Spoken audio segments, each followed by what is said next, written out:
Hello everyone, this is my classic accessories Colorado pontoon boat, and I'm going to show you some of the modifications I made on it. Right now this basically you can see it's sitting on sawhorses. I'm not on the pontoons. Just makes it easier for me to show the things that I've done. First of all, starting out front, I've modified the foot pegs.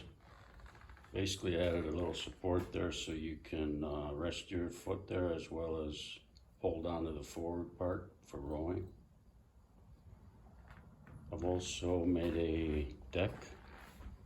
This thing's a little bit shy of 2 feet square. I didn't want to make too big of a deck because my experience has been if I get too far forward, the boat tips quite a bit. So I'm keeping the deck to a reasonable size. I've also done the seat riser thing and the swivel. It's nice being up a little bit higher, but I think maybe this one's a tad too much. I've also created a new steering system. Once again, I've got some 1-inch PVC fittings that I've used to create a support for my steering arm. From this steering arm, I have a link that goes to a center post. This is my main link.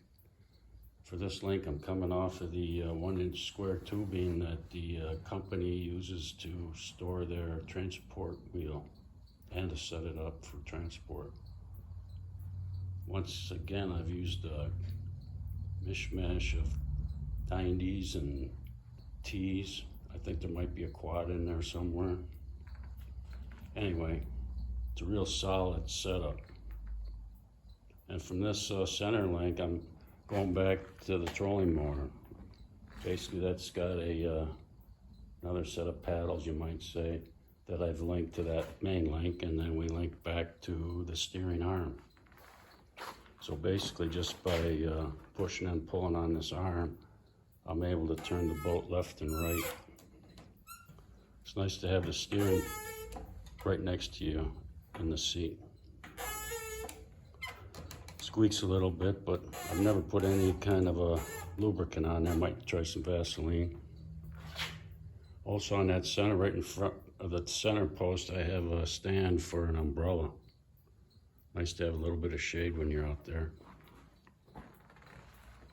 I've also modified how I control the speed. Basically, I just move the switch from the head of the trolling motor into what is basically an outdoor receptacle box.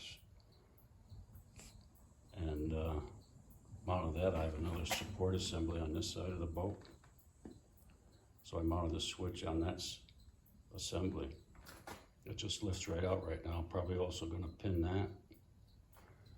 And then I also have a spot to rest the oars on. Basically, I'm able to just drop the oar into that slot. It's a little higher than I would like, but works. So that's about it. Here's another quick look at the steering mechanisms. This all goes back to the trolling motor. That's just basically a 4-way fitting, 4-cross fitting. I've got extra length on a lot of these links because I'm messing around with ratios. But seems like where I'm at right now works. So anyway, that's what I'm up to. If you got any comments or questions, let me know.